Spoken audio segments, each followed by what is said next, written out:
Hey folks, this is Jesse Cope, back with another episode of the American Soul Podcast. Hope y'all are doing well, wherever y'all are, whatever it is that y'all are up to today. One puppy dog so far, had a number of birds out for our little walk, but they went the other direction, thankfully, because they're very loud today. And a couple of girls, they're not going to come on our walk with us, but they're out and about, so pretty good crowd. As always, for those of y'all that continue to join me here on the podcast, I sure do appreciate it. I'm very grateful for that and humbled by it. And for those of y'all that continue to share the podcast, even more so, folks, I really do appreciate it. And I hope that y'all get something out of it. I hope that it's helpful as individuals, and I hope it's helpful to our country. So we're going to go on one of our little walks today. And I try often, I've said on this podcast a number of times, that I try and stay away from current events. And I guess that's kind of a deceptive in a way, because all of the things almost that we talk about are directly relatable to current events. But every once in a while we dip into one and then tie it back to the comments of our founders or other great leaders, or sometimes we just talk about it. And that's kind of going to be the case today, folks. I'm going to read just a little short clip of a story, and then we're going to get into it. So this is from the New York Post. Whether you like them or not, I'm just going to read just a little bit, folks. So if you don't like them, don't run away just yet. Suspect in Texas cop's death was undocumented and on the run for 25 years. The man accused of killing a Texas cop with a rifle during a weekend traffic stop was an international fugitive for 25 years, prosecutors said Thursday. Oscar Rosales, 51, was arrested by Mexican authorities Wednesday in the border town of Ciudad. I'm going to murder it, folks. Right on the border, and turned over to American officials. Rosales is charged with capital murder for allegedly shooting Harris County Constable Charles Galloway through the windshield of his squad car during a Houston traffic stop early Sunday morning. Immigrations and Customs Enforcement confirmed that Rosales was not a U.S. citizen and had not been in the country legally.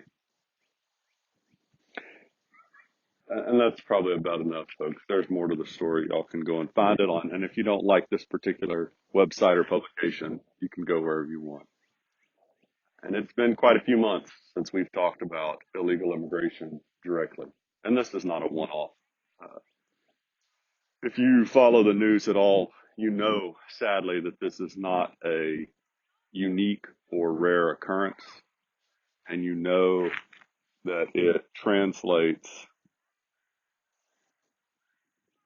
across multiple different types of incidents. It's not just murder, and it's certainly not just murder of police officers.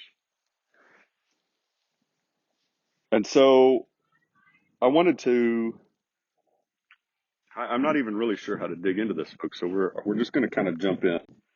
And if we need to jump back and forth, we will. A lot of times throughout the country, people claim that supporting illegal immigration is kind and caring. Especially you get that from a number of people who are Christian or who aren't Christian, but who want to use the Bible as kind of a whipping stick, if you will, which I've used that term before here, folks, for Christians, saying, well, if you were really Christian, you would support this.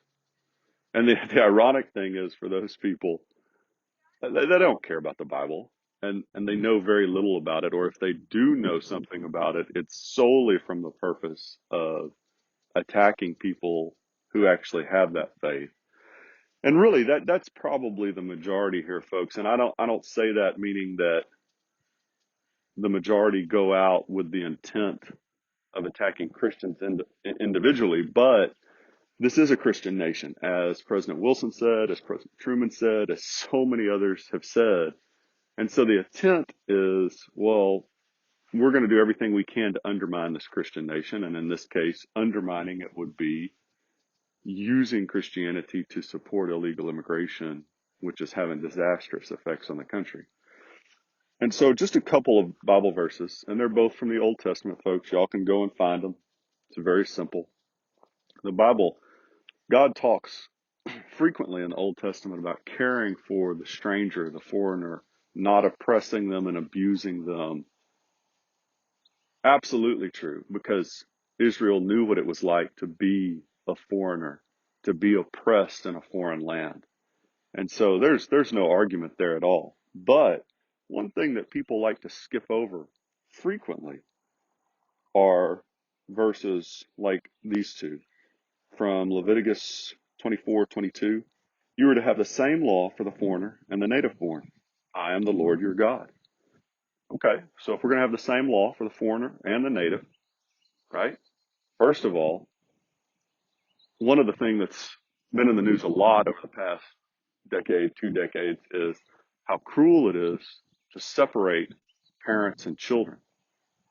Well, we don't do that for citizens who rob a bank. You know, if you have a bank robber that comes in and robs a bank and they have kids, we don't say, oh, well, we're not going to prosecute you because you have kids and we don't want to separate you from your kids. It's ludicrous. And yet we do that for illegal immigrants, right? That's not the same law. That's not applying the law equally. The second thing here that I would just love is this is a Christian nation. So if you're going to have the same law, if you're going to use the Bible here and try and abuse it, you really want to have the same law, then you're going to have to apply, which we really do anyway, laws with a Christian foundation to anybody that wants to come into the country. You got no argument from me there, folks. And that's how it has been until we started using illegal immigration as a tool to destroy the country.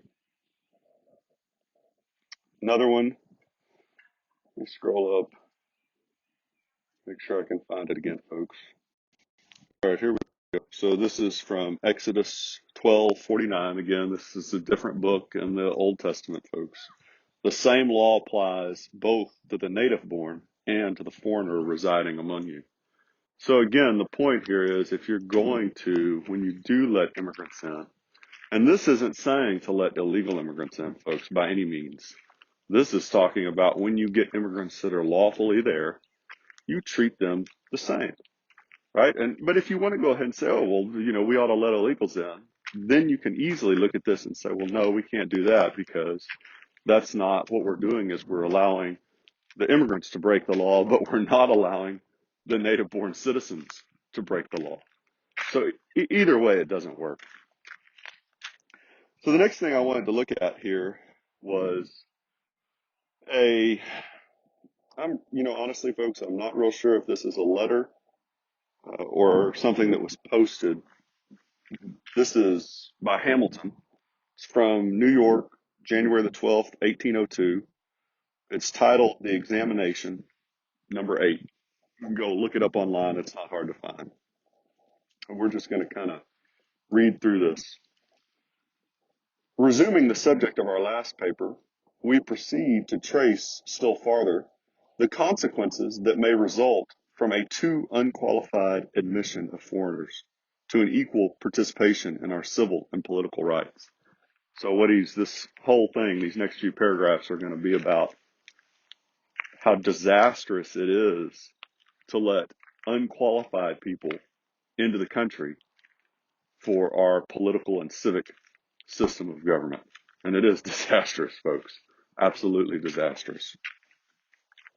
The safety of a republic depends essentially on the energy of a common national sentiment, on a uniformity of principles and habits, on the exemption of the citizens from foreign bias and prejudice, and on that love of country which will almost invariably be found to be closely connected with birth, education, and family. There's so many quotes that just pop into my head, folks, from other founders and great leaders. I'm not going to get to them all. Teddy Roosevelt, we have room for but one flag, one language, one nation, one sole loyalty, he said, President Roosevelt did to America. And then President Coolidge, I believe, said if the Christian values in this country cease to be all but universal, the republic would fall apart, which we see again. So both of those support this commentary by Hamilton. Not that you needed it. The opinion advanced in the notes of Virginia is undoubtedly correct that foreigners will generally be apt to bring with them attachments to the persons they have left behind, to the country of their nativity, and to its particular customs and manners. They will also entertain opinions on government congenial with those under which they have lived, or if they should be led hither from a preference to ours, how extremely unlikely it is that they will bring with them that temperate love of liberty so essential to real republicanism. There may be, as yet, particular individuals, and at particular times, there may be occasional exceptions to these remarks. Yet such is the general rule. The influx of foreigners must therefore tend to produce a heterogeneous compound, to change and corrupt the national spirit, to complicate and confound public opinion, to introduce foreign propensities. In the composition of society, the harmony of the ingredients is all important, and whatever tends to be discordant intermixture must have an injurious tendency. You see this, folks, in the simple things. Drive into any number of towns today across America, and I'm just going to use one example, folks. This is certainly not picking on one country above others. It's the act, folks, that matters, because we get good and bad immigrants from countries all across the world, right? It's not the country that's important. It's the attitude and the actions of the people that are coming. You go to car dealerships across multiple cities across the nation now, and you drive up and you see a foreign flag. Doesn't matter whether it's Mexican flag, Honduran flag, doesn't matter whether it's a Chinese flag. Why would you put up a foreign nation's flag in a business, any business? I was talking about car sales just then, but it could be any business. Why would you put a foreign flag up equally with the American flag in America? Unless you were trying to pull in clientele that had a loyalty at least equal, if not greater, to that foreign nation than to where they're living right now, which is in America. You wouldn't. If you wanted to pull people in that had sole loyalty, as President Roosevelt said, to America, you wouldn't have a foreign language. You would have no other language besides English there. You wouldn't have a foreign flag. You wouldn't do anything to attract people that obviously had more connection with where they were from than where they live now. And yet we see that. The United States have already felt the evils of incorporating a large number of foreigners into their national mass. It has served very much to divide the community and to distract our councils by promoting in different classes different predilections in favor of particular foreign nations and antipathies against others. It has been often likely to compromise the interests of our country in favor of another. In times of great public danger, there is always a numerous body of men of whom there may be just grounds of distrust. The suspicion alone weakens the strength of the nation, but their force may be actually employed in assisting the invader. You can go back and look at World War II for some examples of that last part, but the first half, the large number of foreigners divide the community and distract our councils. That's exactly what you see with illegal immigration, with the number of, well, I shouldn't say number because everybody that comes across illegally, folks, is a criminal. That's why the very first word is illegal immigration, right? But we have a number of terrorists that are coming across as well. We have no idea, really honestly, what's coming across because it's wide open. And when you bring all that in, you do exactly what Hamilton was worried about here. Just one of the many things in this paper, which is dividing the community and distracting our councils and giving preference to some countries over others based on the ties of those people that are coming, because they still have more loyalty to the place that they left than the place that they've come to. In the infancy of the country, with a boundless waste to people, it was politic to give a facility to naturalization. But our situation has now changed. It appears from the last census that we have increased about 1/3 in 10 years. After allowing for what we have gained from abroad, it will be quite apparent that the natural progress of our own population is sufficiently rapid for strength, security, and settlement. But what has been said, by what has been said, it is not meant to contend for a total prohibition of the right of citizenship to strangers, nor even for the very long residence which is now a prerequisite to naturalization and which of itself goes far towards a denial of that privilege. The present law was merely a temporary measure adopted under peculiar circumstances and perhaps demands revision. But there is a wide difference between closing the door altogether and throwing it entirely open, between a postponement of 14 years and an immediate admission to all the rights of citizenship. Some reasonable term ought to be allowed to enable aliens to get rid of foreign and acquire American attachments, to learn the principles and imbibe the spirit of our government, and to admit of at least a probability of their feeling a real interest in our affairs. A residence of at least 5 years ought to be required. Good Lord, folks, if you said this today, people would try and run you out of town. And it's so blatantly obvious that we need it. Just because you step foot in the country does not make you automatically a citizen. It does not confer citizenship to you. Equally true, the 14th Amendment that's being abused today. Just because you come over and have a kid for the purpose of that kid being a citizen doesn't make that kid a citizen. There has to be some amount of time that passes so that you can show that your main loyalty and allegiance is to America and not still to some foreign country. Not to come here and get what you can get out of the place and profit some other nation. And really, folks, this is true of states. We see this today. You see people leaving in droves, leftist, socialist, communist leaning states to come to states where people hold dear to our founding faith and principles based on the teachings of Christ. There's got to be some kind of time frame. Yeah, come on. Move from one of those states to a more conservative Christian state. That's great. But you're going to have to wait about 5 years to vote.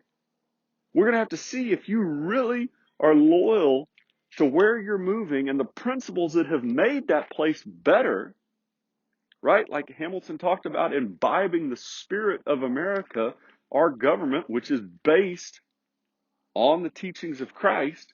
We're going to need a little bit of time. Are you really coming to help? Are you really coming to be an American, or to be, if you're talking about on the state level, to be a citizen of that state wherever you're moving?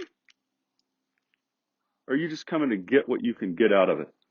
And even worse, are you still bringing those same evil values that you just fled from to the place that you're now entering, destroying the place that you're now entering, just like the place that you fled from was destroyed?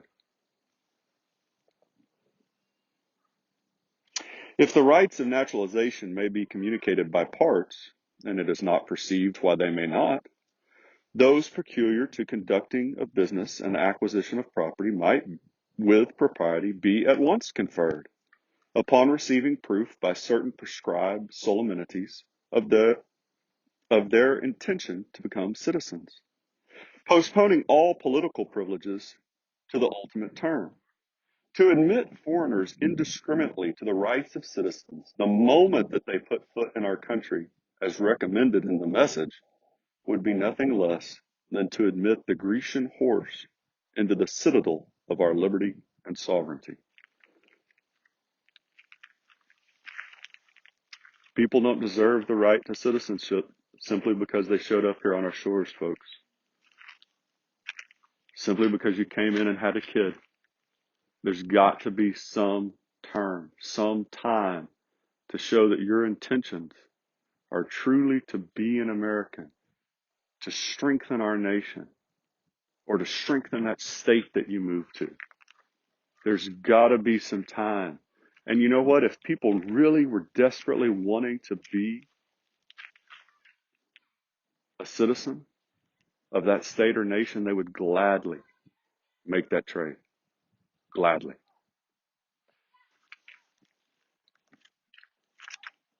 I have a professor, folks, and I've gone way over, I know. She was from Russia.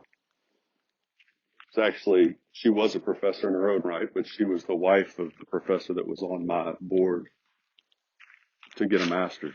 And I had the privilege of going in to sit and talk with them quite often.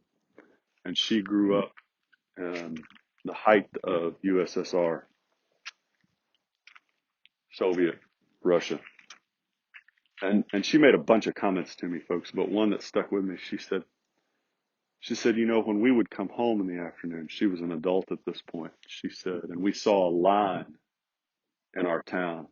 We just got in the line. We didn't know what the line was for. Didn't know if there was going to be enough by the time we got to the front of the line to get it. She said sometimes it would wrap around the whole block, but you just got in line because you knew that whatever the line was for, you didn't have. That's how bad it was. And she could not stand that people would vote for what she had fled from. And she was beyond grateful to be an American. And without ever having asked, folks, honestly, had no reason to at that time, I would just be willing to bet that she would gladly have said, yeah, I'll wait 5 years. I'll wait 10 years to vote. I just want to be here.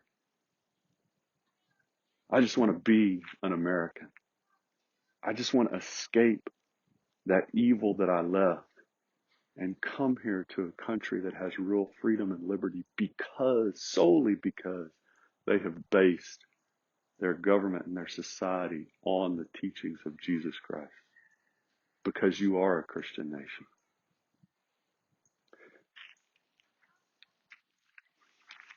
That story we started off with at the beginning, folks, police officer being shot and killed. There's nothing noble or kind or caring about supporting illegal immigration. If you support it, you own a part of that, including the rape of so many women and girls, the sexual exploitation that we see today, the human trafficking that we see today, the stealing of resources and representation away from law-abiding citizens and the hurting of our poor and needy. If you support illegal immigration, you own a piece of that.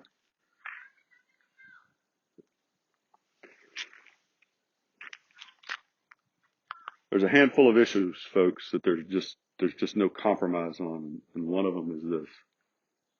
It's just like Hamilton said, to allow unfettered access to our country, to allow citizenship the moment somebody steps on our shore, has a kid on our shore, is just like the Trojans taking the horse into the city. You're bringing the enemy in, folks, because these people aren't trying to do it right. I had a staff sergeant in the Marine Corps that came over and earned his citizenship in the Marine Corps. He did it the right way. I had a captain who married a woman from Italy, got her citizenship. They did it the right way. You want to talk about improving immigration system? Great, we can talk about that. Naturalization. You're serving in our military, you ought to immediately be given citizenship as soon as your term's there. No questions asked, as long as it's an honorable discharge. But illegal immigration, allowing people to become citizens simply because they happen to get to our shore and have a kid? No, never. And if you're honest at all, you know these things somewhere deep down, and you know that not doing them is destroying the country. Go back and listen to these words from Hamilton every once in a while, folks, and we'll find some more. We'll come back to this again. Hope y'all have a wonderful rest of whatever's left of your day. God bless y'all. God bless America. God bless you and your family again, and we will talk to y'all again real soon. Looking forward to it.